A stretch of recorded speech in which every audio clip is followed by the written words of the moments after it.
வணக்கம். இந்த பாரதி ராஜாவை பற்றி நான் அன்றைக்கு ஒரு வீடியோ ஒன்று போட்டேன். அதில் நிறைய விஷயங்கள் நான் சொல்லணும். இந்த பாரதி ராஜாவை பற்றி கட்டாயமாக இந்த காலத்து படைப்பாளிகளுக்கும் இந்த காலத்து பிள்ளைகளுக்கும் எல்லோருக்கும் தெரிய வேண்டும். உண்மையான சினிமா என்னன்றதை பற்றி நிச்சயமாக அறிஞ்சு கொள்ளணும். அறிஞ்சு கொள்ளாட்டிக்கு இதை இப்போ இருக்கிற அந்த அந்த மாயை உலக காட்சிகளை கொண்ட சினிமாக்களைத்தான் அவர்கள் சினிமான்னு நினைச்சு கொண்டு இருக்கிறார்கள். அது ஒரு பிள்ளையான உதாரணமும் கூட.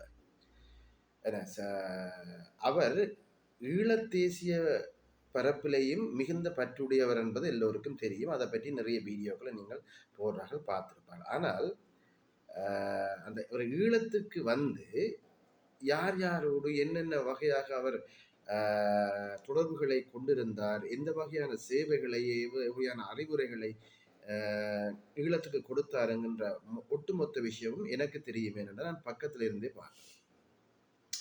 அப்போ நான் அவரை கேள்விகள் கேட்கின்ற பொழுது, அவர் பகிரங்கமான ஒரு கூட்டத்தில் அந்த கேள்விகளை நான் கேட்கின்ற பொழுது ஒரு கேள்வி நான் அன்றைக்கு சொன்னேன். இன்னொரு கேள்வி கேட்டேன்னு சொன்னால், இந்த மண் வாசனை என்ற ஒரு திரைப்படம் ஒன்று வந்தது. அதில் ரேவதி வயசுக்கு வந்து விட்ட அந்த காட்சியை காட்டும் பொழுது, ரேவதி அப்படியே வயிற்றை பொத்தி கொண்டு அப்படியே கீழே இருக்க, ஒரு பச்சை ஓலை ஒன்று அப்படியே வெட்டி கீழே விழுத்தப்படும் அந்த குடில் கட்டுவதற்கு. அத்தோடு அந்த காட்சி அப்படியே அது அது அந்த அந்த அந்த காட்சி அந்த அந்த பச்சோலை விழுகின்ற காட்சி உணர்த்தி விடும். அப்போ இப்படியான அந்த அந்த சம்பவங்களுக்கூடாக, அந்த பண்பாட்டு சம்பவங்களுக்கூடாக ஒரு செய்தியை சொல்லுகின்ற அந்த உண்மையான காட்சி அமைப்பு தான் நல்ல சினிமா. சினிமா என்பது ஆடுவதும் பாடுவதும் குரூப்பாக சேர்ந்து அரைகுறை ஆடியோடு குலுக்குவதும் தான் நல்ல சினிமா என்றும், அதில் இப்போ விஜய், அஜித், விக்ரம் அவர்களெல்லாம் இந்த ஃபேஷனாக ஆடுறது தான் நல்ல நடிகர்கள் என்று இந்த காலத்து மக்கள் யோசிச்சு கொண்டு இருக்கிறார். இப்படியான நுட்பமான காட்சிகள் பாரதிராஜன படங்களில் நிறைய வரும். அதை விடவும் நான் இன்னொரு கேள்வியும் அவர்கிட்ட கேட்டேன். உங்களுக்கு ஏன் இந்த ஈழ மக்கள் மீது, உங்களுக்கும் தான் அல்லது இன்றைக்கு தென்னிந்தியாவில் இருக்கக்கூடிய கமலஹாசன், மணிரத்னம் போன்ற பெரிய ஜாம்பவான்களுக்கு இந்த ஈழம் பற்றிய சரியான புரிதல் ஏன் இன்னும் ஏற்படவில்லை? உதாரணத்துக்கு தெனாலி படத்தில் கமலஹாசன் ஒரு ஈழத்தமிழனாக நடிக்கின்ற பொழுது ஒரு கோமாளியை போல வேஷம் போட்டுக்கொண்டு, ஒரு ஏமாளியை போல வேஷம் போட்டுக்கொண்டு, அல்லது ஒரு சித்த பிரமை பிடிச்சவர் போல காட்டுவது ஏன்? அது என்ன அப்படி அதில் வருகின்ற கேரக்டர் போல எங்களோட ஈழப்பரப்பில் யாரும் இல்லை. அது உண்மையான விஷயம் அது இல்லை. ஒட்டுமொத்தமாக அதை ஒரு கதாநாயக பிம்பமாக காட்டி எடுக்கின்ற பொழுது அது ஈழச் சினிமா அல்லது ஈழத்து மக்களுடைய வாழ்வியல் பற்றி ஒரு தவறான புரிதலை எல்லாம் இந்த உலகத்துக்கு ஏற்படுத்தும். அதே போல கன்னத்தில் முத்தமிட்டால் திரைப்படத்தில் மணிரத்னம் காட்டிய அந்த ஈழக்குழந்தை பேந்து ஈழத்தாய், அவள் ஒரு போராளி, பிறகு அந்த தாயை பார்ப்பதற்காக தமிழ்நாட்டில் இருந்து அந்த பிள்ளை இங்கே வருகின்ற காட்சி, இங்கே நடக்கின்ற போர்க்கள காட்சி, குண்டு வெடிப்புகள், இதுகள் எல்லாம், அதை விட மாங்குளம் என்ற ஒரு இடத்துல அவள் இருக்கிறதா காட்டி கொண்டு மலைகள் சோலைகளை காட்டி இந்த அதான் மாங்குளம் என்று காட்டுகின்ற. அப்போ ஒரு மணிரத்னம் போன்ற பிரதான பெரிய பெரிய டிரெக்டர்ஸ் எல்லாம் ஈழச்சினிமா சம்பந்தமான கதையை எடுக்க போனால் முதல்ல ஸ்டடி பண்ணி எல்லாம் வேணும். இப்படி எல்லாம் ஸ்டடி பண்ணாமல் எடுக்கிறது ஈழத்தினுடைய வாழ்வியலை பற்றி பேசுகின்ற சினிமா படங்களை தரக்குறைவாக செய்து விடுமே என்று சொல்லுகின்ற பொழுது அவருக்கு நான் என்ன கேட்கிறேன் என்பது தெளிவாக விளங்கியது. இருந்தாலும் அந்த மணிரத்னத்தையும் கமலஹாசனையும் விட்டுக் கொடுக்க முடியாமல் அவர்கள் இருவரையும் மிக உயர்த்தி சொன்னார். அவர்களுடைய சிந்தனை மிக உயர்வானது என்று சொல்லி ஒரு கொஞ்சம் கூட அந்த படைப்பாளிகளை விட்டு கொடுக்காமல் பேசிவிட்டு சென்றார். அதை விடவும் ஈழத்தின் முதல் வெள்ளித்திரை சினிமா ஆணிவேர். அந்த ஆணிவேரில் நந்தா, மதுமிதா, நீலிமா ராணி போன்றவர்கள் நடித்தார்கள்.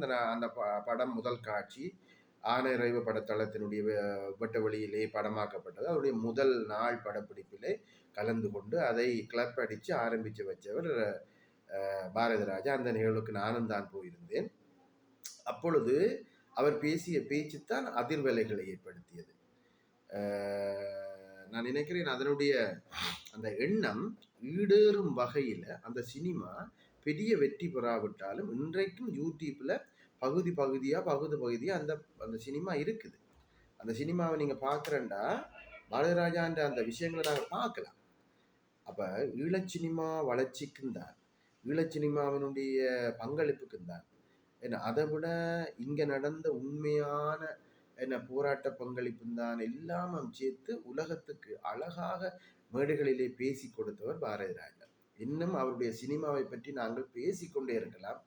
என்ன நான் ஏற்கனவே சொன்ன குறிப்பிட்ட படங்களை விடவும் புதிய வார்ப்புகள் அற்புதமான படம் இருக்கிறது.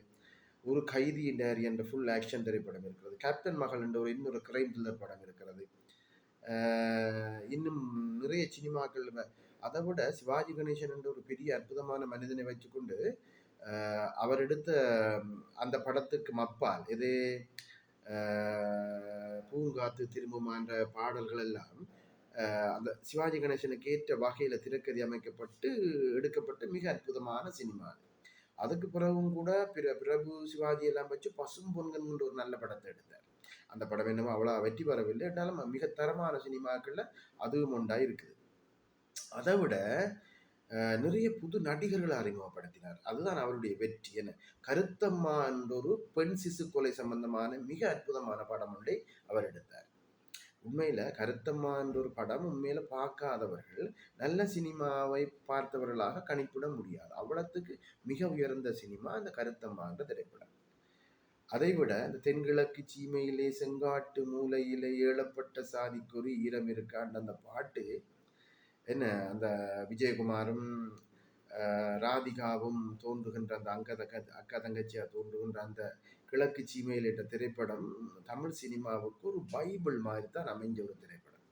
இப்படியெல்லாம் அந்தந்த சினிமாவை அந்தந்த வடிவத்தில் மக்களுடைய வாழ்வியலோடு கலந்தெடுத்த ஒரு மகா கலைஞன். தயவுசெய்து இந்த காலத்து பிள்ளைகளை நீங்கள் எல்லோரும் அந்த சினிமா தான் உலகத்தரமான சினிமா என்பதை தெரிந்து கொள்ளுங்கள்.